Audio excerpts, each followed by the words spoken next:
Kabanata 2371. Humigop si Harvey ng kanyang red tea at dahan-daang sinabi, "Dapat mong malaman na ang Yates family ng Amerika ang pinaka nakakatakot sa'yo, hindi ako. Hindi mo rin kailangang itanggi kung sino ka. Kung may isip kung ikaw si Faye Goddard, kaya rin nila. Kaya nga, kung hindi mo pa rin sasabihin sa akin ang totoo. Kung gayon, pasensya na. Ngunit maaari lang kitang ilantad sa pamilya Yates. Iba ang paghawak nila sa mga bagay kaysa sa akin, huhukayin nila ang iyong mga ninuno mula sa kanilang mga libingan at gagawin silang abo kung kinakailangan. Ikaw, gustong putulin ni Freya si Harvey, ngunit naningkit ang mga mata nito sa sinabi nito. Maging ang Black Widow mismo ay nakaramdam ng takot pagkatapos magtago na parang daga sa loob ng kalahating taon. Matapos mawala ang kanyang reputasyon, naging mahina siyang babae na walang awtoridad. Iyon, at malinaw na naiintindihan niya si Harvey, nagdulot siya ng kaguluhan sa likod ng mga eksena at nasira ang reputasyon ng pamilya Yates. Nawalan ng pamilya ang St. Hope kasama ang bilyon-bilyong dolyar na halaga ng pera. Sapat na ang krimeng ito para mahukay nila ang buong pamilya ni Freya. Isang nilagok ni Freya ang malamig na tubig na tila ito lang ang tanging paraan para maalis ang kanyang isipan. Napangiti ng mahina si Harvey, "Kung ayaw mong bigyan ako ng pangalan, hulaan ko. Tumango lang o umiling depende sa sagot mo, kamusta ang tunog na yon?" Nag-ikot ako sa Las Vegas at Hong Kong dahil kinidnap ang aking biyenan, ngunit palagi akong hinahabol ng kalaban. Napakadali sa taong nasa likod nito, sapat na para ipag-utos ang pagpatay sa akin. Ang taong talagang napupuot sa akin ay gagawa ng ganoon. Kaya ang taong ito ay hindi mo Panginoon, hindi ito ang kanyang estilo. Ang pinakamadalas kong nakakausap ay ang pamilya Hamilton at ang Breewood Gang. Kahit na patuloy ko silang pinapahiya, hindi nila maplano ang pagpatay. Ang taong nasa likod mo ay hindi lamang may sama ng loob sa akin, ngunit siya rin ay napakahalaga sa iyo. Naayos na niya ang lahat, naghihintay na lang na gumamit ng isang pirasong tulad mo pagdating ko sa Hong Kong. Alam na alam din niya ang tungkol sa sama ng loob ko sa pamilya Yates, kaya ginamit niya ito nung nalaman niyang may nagtatangkang akitin ako rito. Iilan lang ang mga tao sa Hong Kong na ganito kalakas at tuso. Ang tao sa likod mo ay walang iba kundi ang isa sa Four Masters ng Hong Kong, si Matthew Flynn. Tama ba ako? Isang maliit na ngiti ang ibinigay ni Harvey sa kanya matapos sabihin ang pangalan. Ikaw, nanginginig si Freya, hanggang sa tumalsik ang tubig sa kanyang mga kamay sa buong mesa. Hindi siya sumagot, pero sapat na ang reaksyon at ekspresyon ng mukha niya. Pinanliitan ni Harvey ng mga mata si Freya, nakaramdam ng kirot na paghanga kay Matthew. Kahit na panay ang paninindigan ni Harvey kay Matthew, hindi niya talaga pinapansin si Matthew, hindi niya inaasahan na si Matthew ay mas tuso kaysa kay Quinton, kahit na si Matthew ay may katamtamang kakayahan sa pakikipaglaban, tumugon sa akin, oo o hindi, tanong ni Harvey. Nakalmado ang buong ekspresyon, nag-alinlangan si Freya, nagngangalit ang kanyang mga ngipin, binuksan niya ang kanyang bibig, upang magtapat, ngunit sa sandaling ito, biglang nakaramdam ng panganib si Harvey. Biglang tumayo si Harvey, sa isang iglap, napansin niyang nakaalis na ang karamihan sa mga bisita sa VIP room. May isang gift box sa isang lamesa na hindi kalayuan sa kanya, pero walang tao. Naningkit ang mata ni Harvey, dali-dali niyang sinipa ang tempered glass sa tabi ng kanyang upuan at sumigaw ng, "Tumakbo!" Takot na takot si Freya, matapos marinig ang mga salita ni Harvey, nagmamadali siyang tumayo at nagsimulang tumakbo palayo sa kanya. Pagsabog, boom, nang halos nasa labas na ang dalawa, sumabog ang gift box at naging abo ang buong kwarto. Nakatakas sina Harvey at Freya sa oras, ngunit napa-atras pa rin sila ng pagsabog. Ito ay isang kakilakilabot na tanawin, naghiyawan ang mga bisita sa gitna ng mga pagsabog, natakot. Sa kabutihang palad, lahat ng nasa VIP room ay mayaman o makapangyarihan. Ayaw madamay ng mga salarin ang napakaraming tao, dahil pinasabog lang ang bomba nung kakaunti na lang ang mga customer. Kung hindi, ang mga biktima ay hindi may isip, kusang nilabas ni Harvey ang kanyang phone, ang pangit ng kanyang mukha. Nung ginagawa pa lang niya, 2 Hummer na walang plaka ang bumangga sa mga guho at dumiretso sa VIP room. Ilang dayuhan ang tumalon palabas ng sasakyan, armado hanggang sa mga ngipin. Naging galit na galit ang ekspresyon ni Harvey, ang pamilyang Yates mula sa Amerika. Mahinang sabi niya sa sarili na nanliit ang mga mata. Wala siyang nakitang pamilyar na mukha, ngunit agad niyang naalala ang mandaragit na pag-uugali ng pamilya nang makita niya ang mga bagong dating na ito. Si Matthew ang nasa likod ng buong insidente na kinasasangkutan ng St. Hope, habang ang mga Hamilton ay nagtutulak sa apoy. Mas gusto ng magkabilang panig na makuha ang kanilang mga natamo nang hindi nakakaakit ng pansin, kaya hindi sila gagamit ng isang bagay na marangya tulad nito. Makatwiran para kay Yates na kumilos pagkatapos ng matinding pagkawala. Bago pa magkamalay si Harvey, ang mga armadong estranghero ay lumiko sa kabilang direksyon at inilabas ang kanilang mga armas. Samantala, ang mga bisita ay abala sa pagtakbo palayo sa pinangyarihan. Sinugod ng mga armado si Harvey, sabik na patayin siya. Ang layunin ni Harrison ay patayin kaagad si Harvey. Bakit ako sinusubukang patayin ni Harrison? Natakot si Freya. Nang marinig ang apelyido ng Yates at makita ang mga dayuhang bodyguard, agad siyang naniwala na naroon si Harrison para patayin siya. Ito ang mga kampa ni Harrison, ngunit hindi kanila hinahabol. Dumating sila para sa akin, ito ang naisip ni Harvey. Sa ugali ni Harrison, hindi niya direktang hahabulin si Freya kahit alam niyang siya ang dahilan ng lahat ng gulo. Ito ay dapat na isang desperadong pagtatangka para sa kanya upang makaganti kay Harvey. Pagkatapos ng lahat, kinumpiska ang St. Hope at ang bilyon-bilyong dolyar na halaga ng pera sa pagsusugal ay sapilitang kinuha. Maaaring maapektuhan din ang negosyo ng pamilya sa Night City dahil sa insidenteng yun. Sa ilalim ng mga sitwasyong ito, magkakaroon si Harrison ng isang taong magsisilbing scapegoat para ilabas niya ang kanyang galit. Alam ni Harvey na siya ang perpektong kandidato para dito, kahit na kung ikukumpara sa magkapatid na Mendoza. Pagkatapos ng lahat, ang pamilya Yates ay hindi nais na sumalungat sa pamilya Hamilton. Kahit alam nila ang lahat ng ito, inilihim niya ang lahat kay Freya. Pinikit niya ang kanyang mga mata habang pinag-aaralan ang kanyang paligid, sinusubukang humanap ng paraan para makaalis sa sitwasyong ito.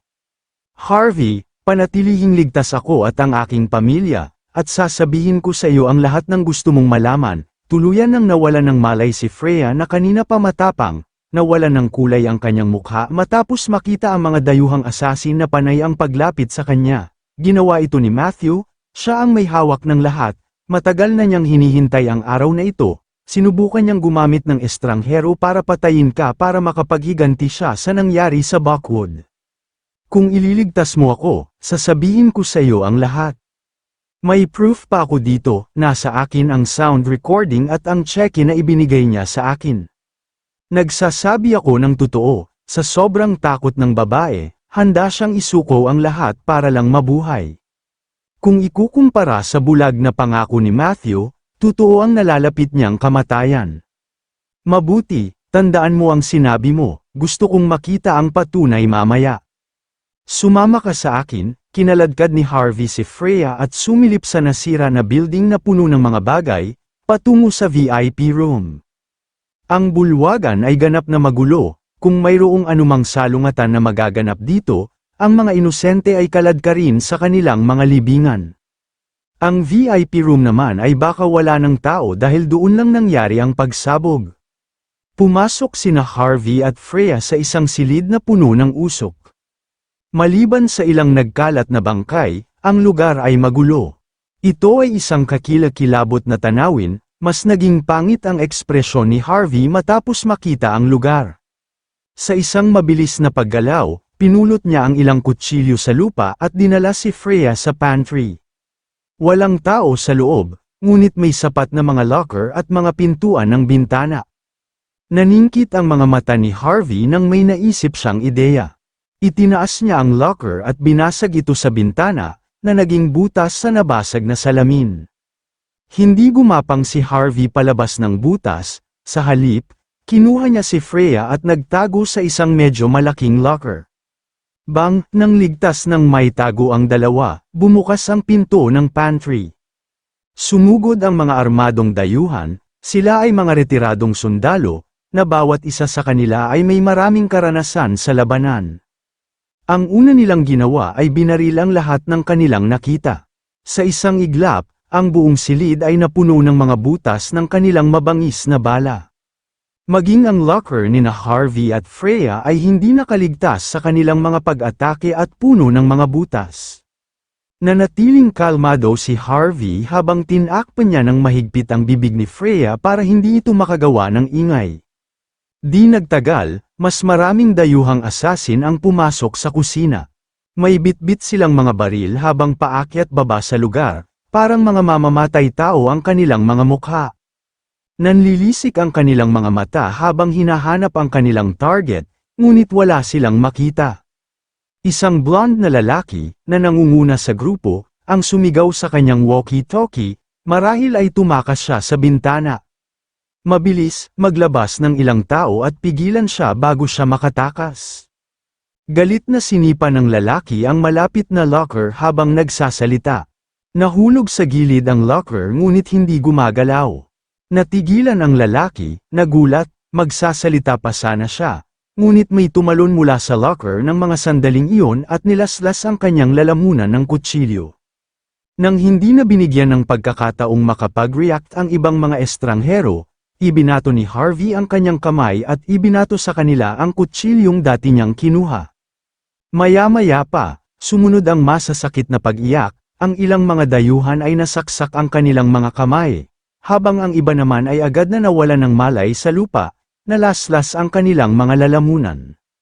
Ang mga pinalad na manatiling buhay ay bumagsak, tinakpan nila ang kanilang mga sugat, mukhang miserable. Ito ay isang malungkot na tanawin. Ilang sandali pa ay bumalik na sila sa katinoan. Tara na, patayin mo siya ngayon na, may galit na sumigaw. Bang, bang, bang, itinutok ng mga natitirang asasin ang kanilang mga baril kay Harvey at walang pag-aalinlangan na hinatak ang gatilyo.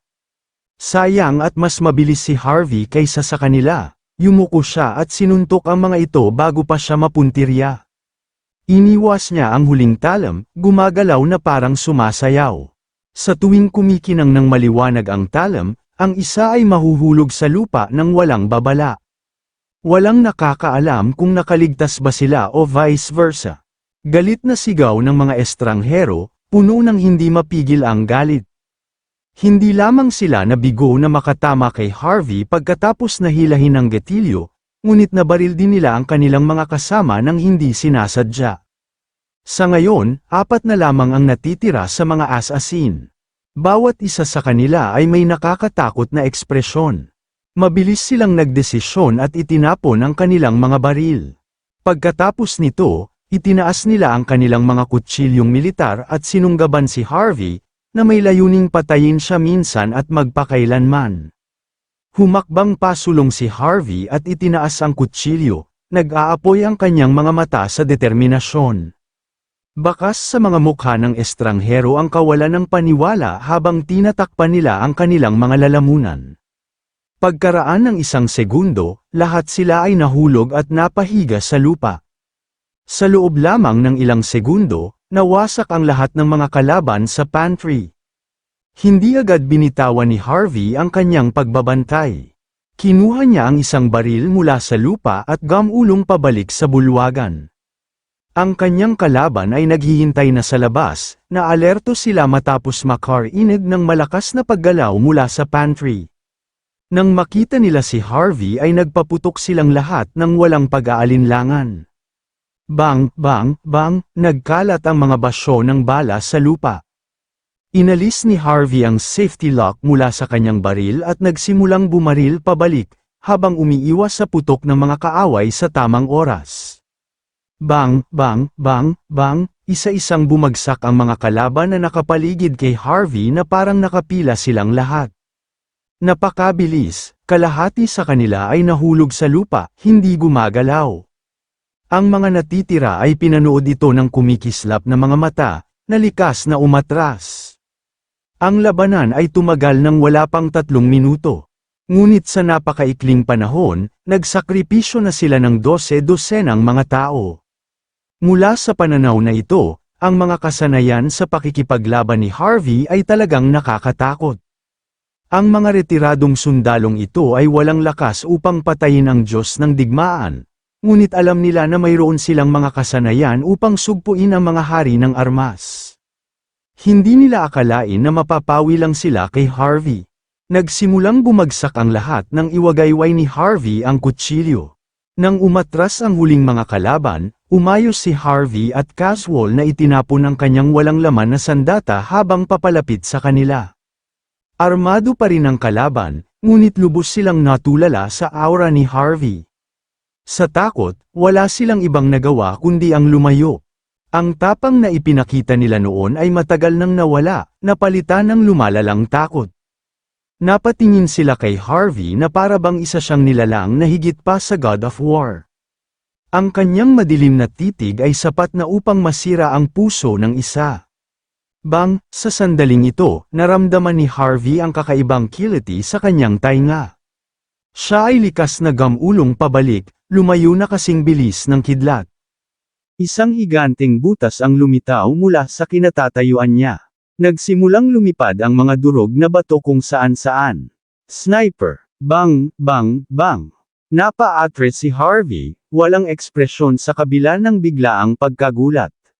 Sa paggalaw pa lang niya, ilang bala pa ang dumapo sa kinatatayuan niya kanina.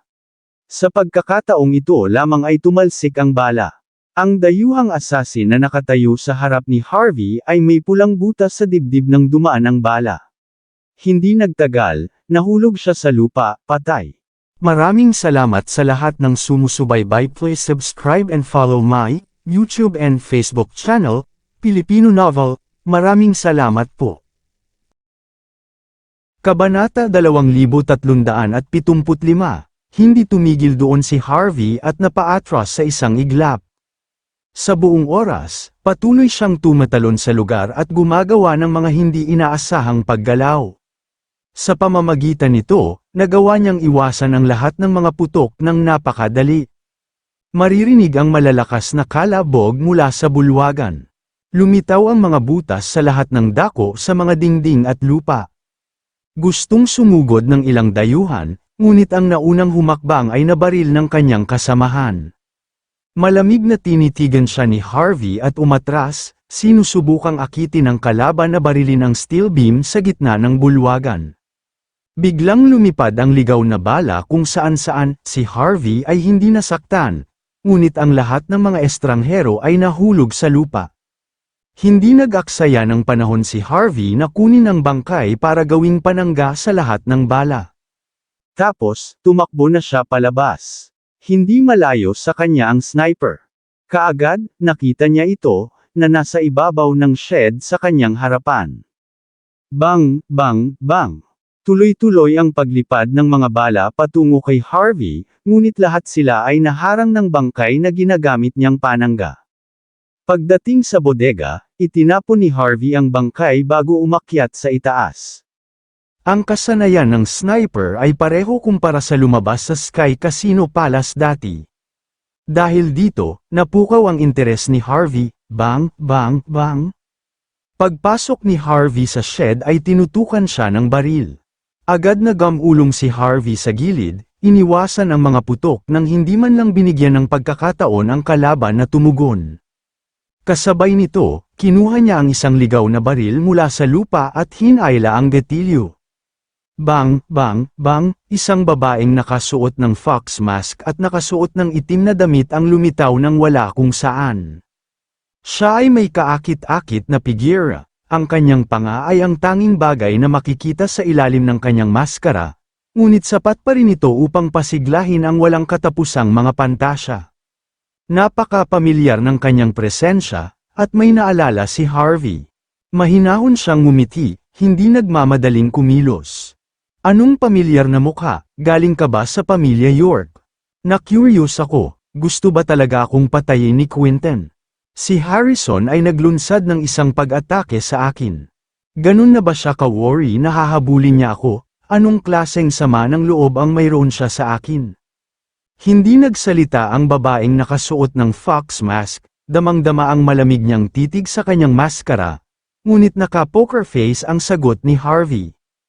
Hindi niya kailanman minamaliit si Harvey, ngunit hindi niya inaasahan na ganito siya katakot. Ang pamilyang Yates ang nagtanim ng bomba, responsable din sila sa pag-utos sa mga retiradong sundalo na patayin si Harvey. Sa tulong ng mga sniper, mukhang mapatay na si Harvey. Gayunpaman, nangyari ang hindi inaasahan, hindi lamang pinatay ni Harvey ang lahat ng sumunod sa kanya, ngunit siya ay lumabas na hindi nasaktan. Kung ang sniper ay naging isang maliit na pabaya, maaaring siya ay namatay sa mga kamay ni Harvey. Humalakhak ang babaeng nakamaskara ng fox, sa sumunod na sandali, bigla niyang inihagis ang 2 bolang metal sa lupa. Si Harvey ay likas na umatras matapos maramdaman ang panganib. Pagsabog, boom, sumabog ang bolang metal, nagbuga ng usok na may masangsang na amoy. Saglit na napuno ng usok ang silid at ang buong lugar ay naging kasing dilim ng gabi. Maririnig mula sa ilalim ng bodega ang tunog ng pag-andar ng mga makina. Ito ay isang Harley Davidson na motorsiklo na kakastart pa lang bago humarurot sa malayo, sabay hagis pa ng babae ng mga metal na bola, na puno ng itim na usok ang buong airport sa isang iglap, sa di kalayuan, tumutunog ang mga sirena ng pulis at lumitaw ang mga sasakyan ng pulis, nakatakas matapos mawala ang target, magandang taktika, pinandilite ni Harvey ang nawawalang likod ng babae, malamig ang kanyang mukha. Sakto pagkaalis ni Harvey sa bodega, lumabas si Freya sa locker matapos ang matinding takot. Hindi tulad ng takot na hitsura niya kanina, kalmado na siya ngayon. Para bang nabawi niya ang kanyang dating katauhan na Black Widow, na kayang harapin ang anumang bagay ng may malamig na aura. Mabilis siyang lumabas ng VIP room at nag-dial ng numero, habang hinahalo sa kaguluhan. Ako ito, Master Flynn, nasa Las Vegas International Airport ako. As you might have guessed, Harvey is up against the Yates family, mahina kong ulat ni Freya matapos ang tawag. Tama ang plano mo, sa tingin ko dapat ay patay na si Harvey. Faye, di ba sabi ko sa'yo wag mo akong tatawagan ng diretso?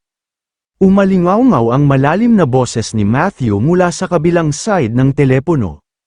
Sino ang nagbigay sa iyo ng pahintulot na gawin ito?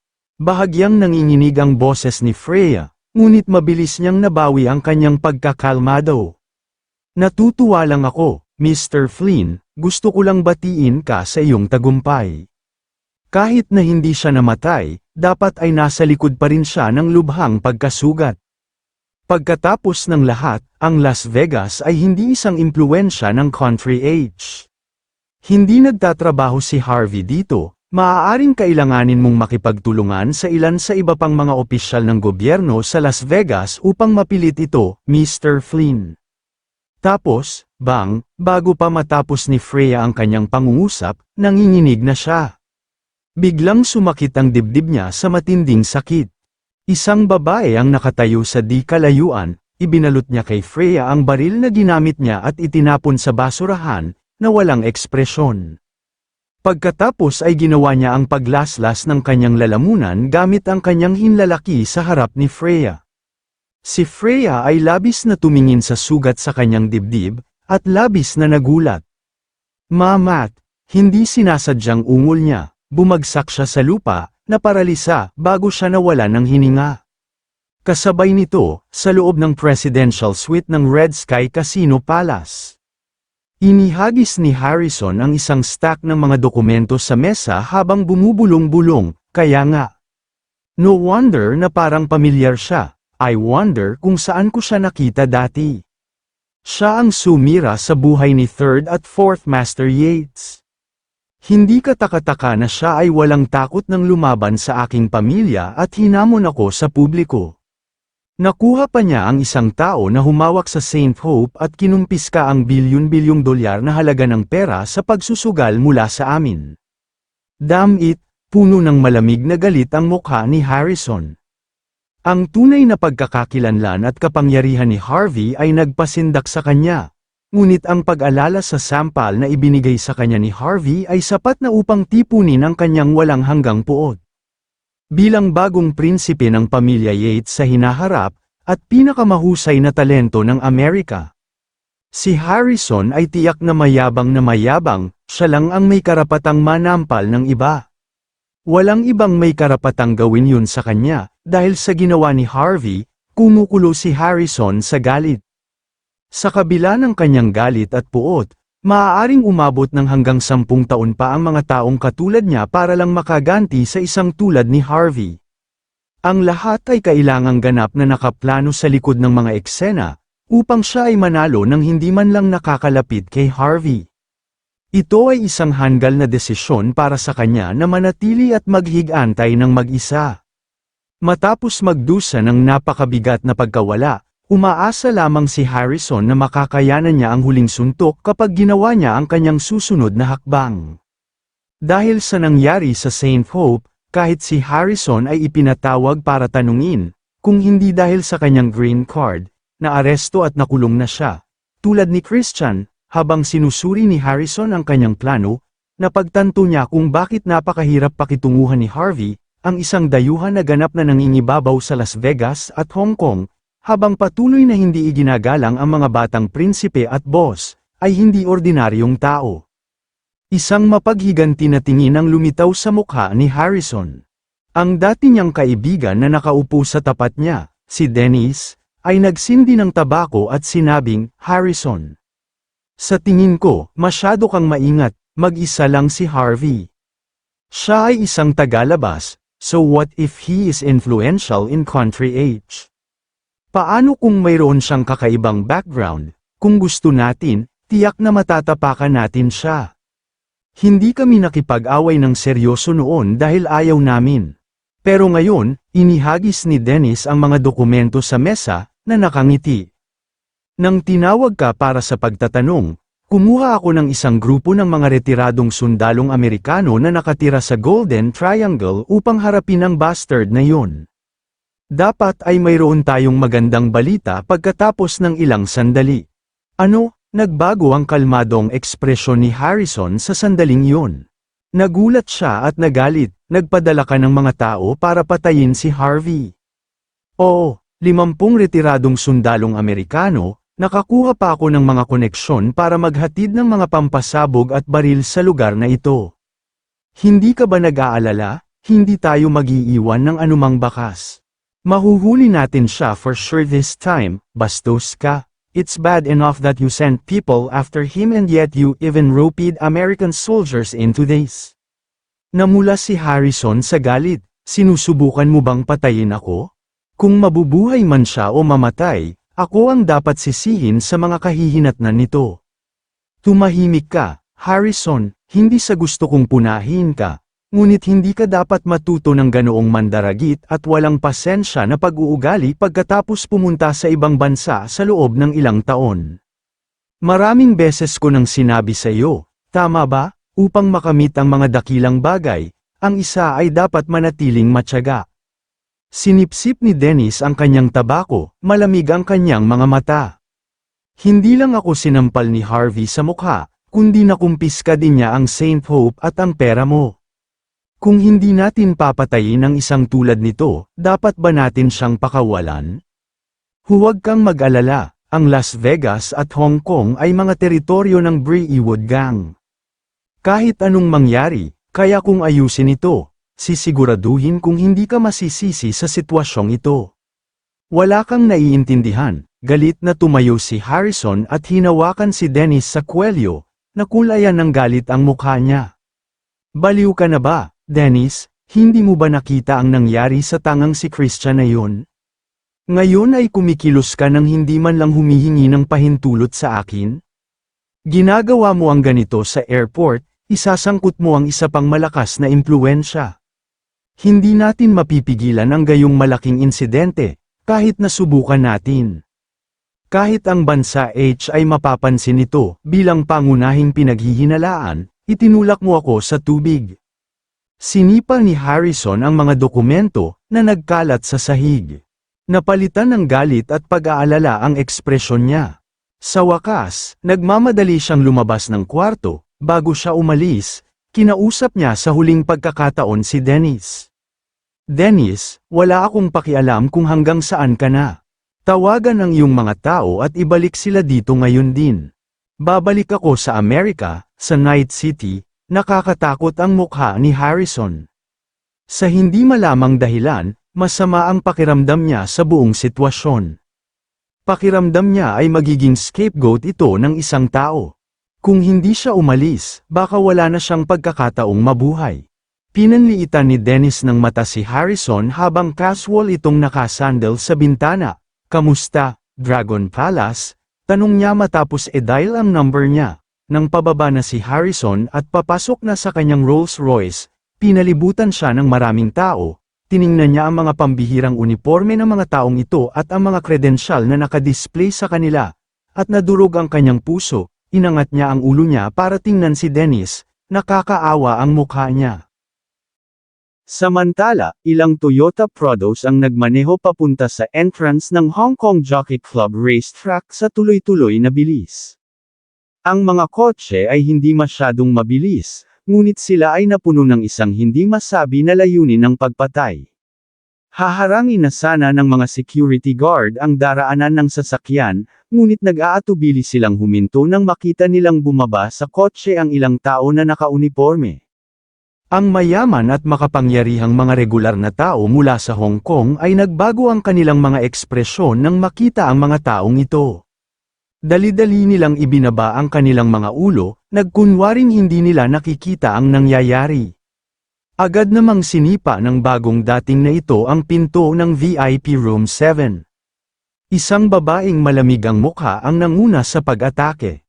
Magkasama, ang pinagsama-samang layunin ng pagpatay mula sa kanya at sa kanyang mga nasasakupan ay tumagos sa marangyang silid sa isang iglap. Itinutok nila ang kanilang mga baril sa mga bisita at bodyguard sa silid. Dragon Palace ang humahawak sa kasong ito. "From now on, you may speak," sabi ng babaeng nangunguna sa kaso matapos ibunyag ang kanyang pagkakakilanlan. Gayunpaman, lahat ng sasabihin mo ay gagamitin sa korte. Ang kanyang mga salita ay kalmado at buo, ngunit lumalabas na may matinding layunin ng pagpatay. Agad namang sumeryoso ang ekspresyon ni Matthew. Pagkatapos tumawag si Freya, sinubukan niyang kumuha ng makakapagsabi sa kanya kung ano ang nangyari sa proseso, ngunit hindi niya inaasahan na magpapakita ang Dragon Palace ng ganoon kaga. Gayunpaman, nagkaroon siya ng mabilis na reaksyon, kinuha niya ang telepono at sinubukang buksan ito sa lalong madaling panahon. Bago pa matanggal ni Matthew ang mga kontak sa kanyang telepono, ang babaeng namamahala ay hinampes sa mismong pulso si Matthew, at ibinaba niya ang telepono sa carpet. Bumaba ang mukha ni Matthew, at galit na galit niyang sinubukang durugin ang telepono gamit ang kanyang paa. "Kung sisirain mo ang telepono, babarilin kita sa lugar," malamig na sabi ng babae. "May permiso kaming pumatay muna bago magsumbong sa mga nakatataas. Subukan mong sirain ang iyong telepono at tingnan kung nagsasabi ako ng totoo." Nanginginig sa takot si Matthew, bago niya namalayan, na ilang baril na ang nakatutok sa kanyang ulo. Pagkatapos, kinuha nila ang kanyang telepono at tinatakan sa isang plastic bag. Sinubukan siyang protektahan ng ilan sa kanyang mga bodyguard, ngunit agad silang inatake ng walang pagsisisi at nagtamo ng malubhang pinsala. Malupit, ang kanilang malamig na ugali ay sapat na upang manginig ang isang tao. Walang magawa si Matthew kundi pilitin ang sarili na kumalma. "Hello, Mr. Flynn, ako ang unang pinuno ng squad ng sangay ng Dragon Palace sa Las Vegas at Hong Kong. Ito ang aking mga kredensyal." Ang babae ay nagpakilala kay Matthew, malamig at walang ekspresyon gaya ng dati. "Ikaw at si Harrison ay nasangkot sa isang karumal-dumal na pag-atake ng terorista. Ang Las Vegas International Airport ay isang kumpletong nagulo. Halos 100 inosenteng tao ang namatay, ang mga boss sa buong mundo ay nagtatanong sa ating pambansang seguridad. Dahil ito ay isang napakaseryosong bagay, ang pamunuan ng Dragon Palace ay nagbigay sa amin ng utos na pumunta dito. Sana ay makikipagtulungan ka sa aming investigasyon. Dahil ang iyong pagkakasangkot sa sitwasyong ito ay naayos na, iminumungkahi ko na huwag ka nang lumaban. Kung magpupumiglas ka at mabaril ka namin, hindi kami mananagot dyan. Hindi ako nagbibiro noong sinabi kong may pahintulot kaming patayin ka muna. Lahat ito ay para sa iyong kaligtasan. Mangyaring huwag subukan ang anumang katangahan. Pagkatapos ay binigyan niya siya ng isang mainit na ngiti na hindi umabot sa kanyang mga mata, na ikinatago ang kanyang masamang intensyon. Sasama ako sa iyo. Sumuko si Matthew sa pagpupumiglas, at saka sinulyapan ang nasugatan niyang bodyguard. Pero inosente silang lahat, mangyaring ipadala sila sa ospital upang makuha nila ang paggamot na kailangan nila. Huwag kang mag-alala. Hindi natin sisisihin ang mga inosenteng tao. Hindi rin namin pababayaan ang mga masasamang tao, kung hindi gumawa ng kalokohan ang iyong mga bantay, ligtas sila.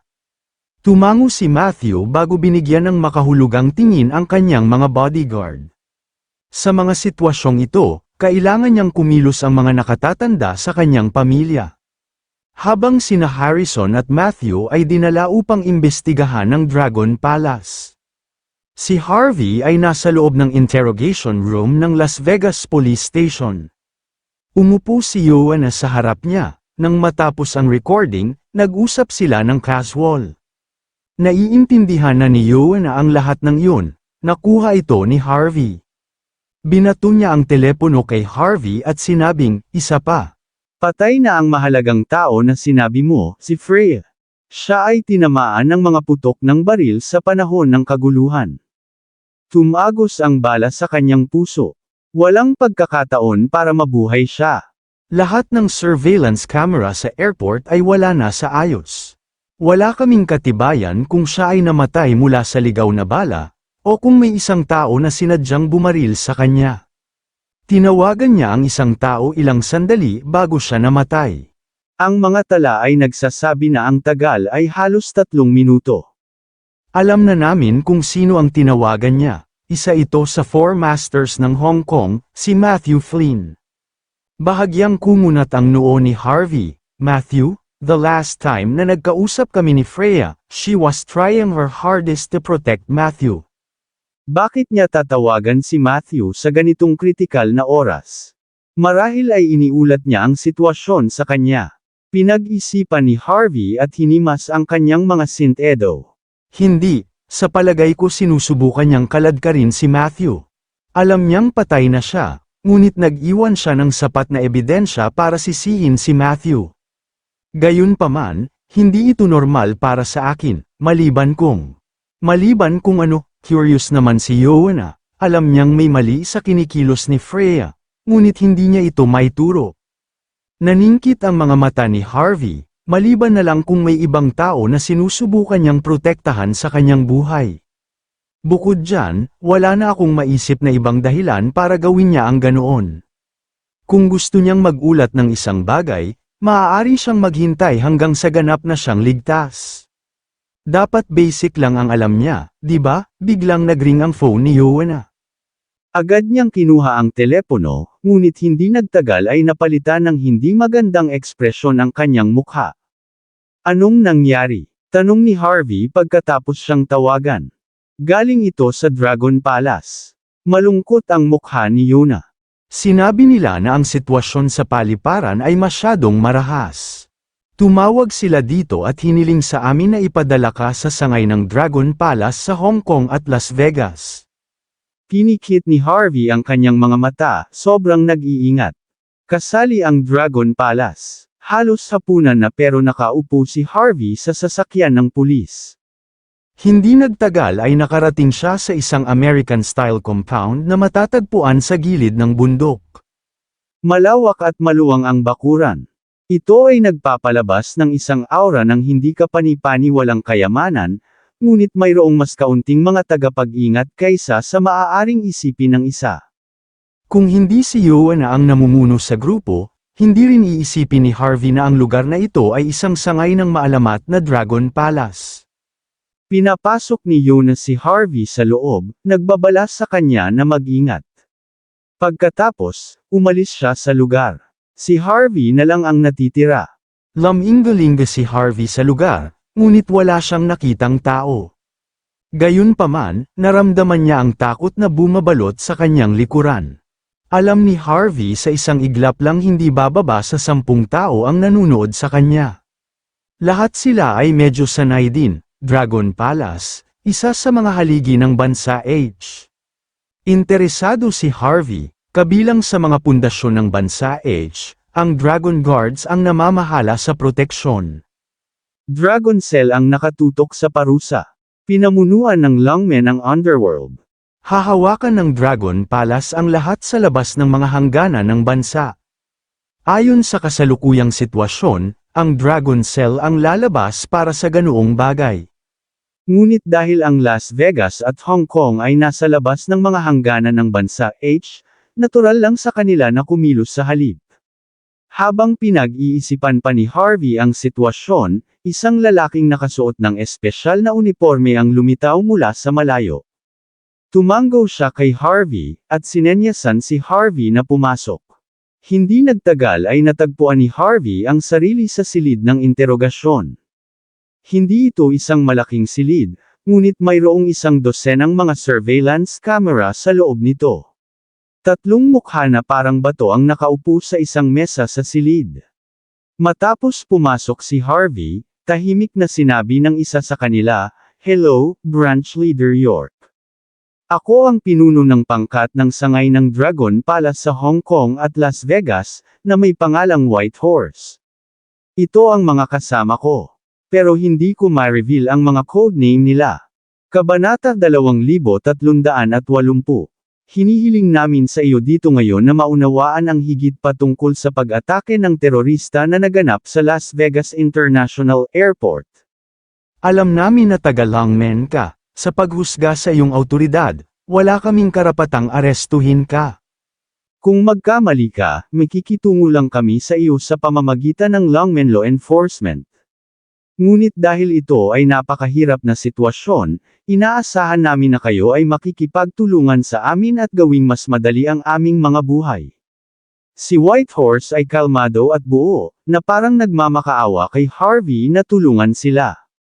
Nagpakita siya ng malamig at eleganteng aura na nagpasunod sa kanya ng walang tanong. Gayunpaman, hindi ganoon ang naramdaman ni Harvey, nakakatakot ang nangyari ngayon. Sana mahanap mo ang mga tao sa likod nito. Patayin kung sino ang dapat mong patayin. Parusahan ninyo kung sino ang inyong parurusahan, at bigyan ng hustisya ang mga walang kasalanan. Kaya nga, sasabihin ko sa iyo lahat ng nalalaman ko.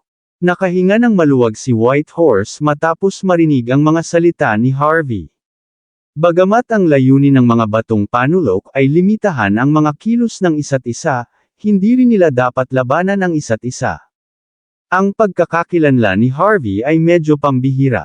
Isa siya sa 36 na pinuno ng sangay ng Lungmen sa bansa H. Ang kanyang posisyon ay kapantay ng mga pinuno ng sangay ng Dragon Palace. Sa mga sitwasyong ito, wala silang magagawa kay Harvey. Ngunit dahil handa si Harvey na makipagtulungan, ito ay isang ganap na naiibang sitwasyon. Bilis, kumuha ng tasa ng kape sa pinuno ng sangay kay Mr. York. Ngumiti si White Horse bago niya hiniling ang kanyang 2 partner na buksan ang recorder at mag-note. Pakisabi sa amin ang lahat ng nangyari ngayon, Branch Leader York. Gusto kong malaman ang lahat. Gayunpaman, hindi namin kailangan ng iyong mga pagpapalagay na itinapon sa halo. Kailangan nating malaman kung ano talaga ang nangyari. Sa ganoong paraan, malalaman natin ang tunay nilang kulay. Ayon sa aming intel, ang mga bagay ay hindi kasing simple ng nakikita nila ngayon. Napabuntong hininga si Harvey sa sinabi ni White Horse. Kung nais lamang ng Dragon Palace na magbigay ng pahayag sa isang tao, ang buong sitwasyon ay magiging napakakulimlim. Pero dahil gusto nila ang katotohanan, gumaan ang loob ni Harvey. Kahit na tila simpleng question and answer session sa una, nagtuloy-tuloy ang lahat ng ito ng buong gabi. Si Whitehorse ay nagtanong kay Harvey ng ilang mahahalagang tanong sa iba't ibang paraan, nakangiting simple. Ang mga tanong ay tila simple ng pamamaraan, ngunit kahit papaano, naramdaman ni Harvey na may mali. Ang paraan ng pagtatanong ni Whitehorse kay Harvey ay parang sinusubukan niyang e-frame si Harvey. Kung ito ay sinuman, sila ay naglalaro mismo sa bitag. Nang 31 beses itanong ang parehong tanong, tanghali na kinabukasan. Gayunpaman, ang tatlong miyembro ng Dragon Palace ay nanatiling walang ekspresyon, na parabang nakasanayan na nila ito. Inubos ni Harvey ang kanyang ika-10 tasa ng kape, at sa wakas ay tumayo para umalis. Magaling, Whitehorse. 31 beses mo nang itinanong ang tanong na ito. I answered you honestly for the last 30 times, mahinahong sabi ni Harvey. Hindi na ako mapakali na sagutin ka. Kung may iba pa, huwag mag-atubiling makipag-ugnay sa akin. Pinikit ni Whitehorse ang mga mata. Magsasalita pa sana siya nang biglang may kumatok mula sa loob ng kwarto. Dahan-daang bumukas ang makapal na pader bago bumukas ang mga ilaw. Tumambad ang maraming tao na nakaupo sa mas malaking silid. Isang babaeng may kaakit-akit na katawan at magandang make-up ang lumitaw, na sinundan ng iba pa. Sinuot nila ang kanilang mga uniforme. Isang nakakaakit na ngiti ang isinalubong niya kay Harvey.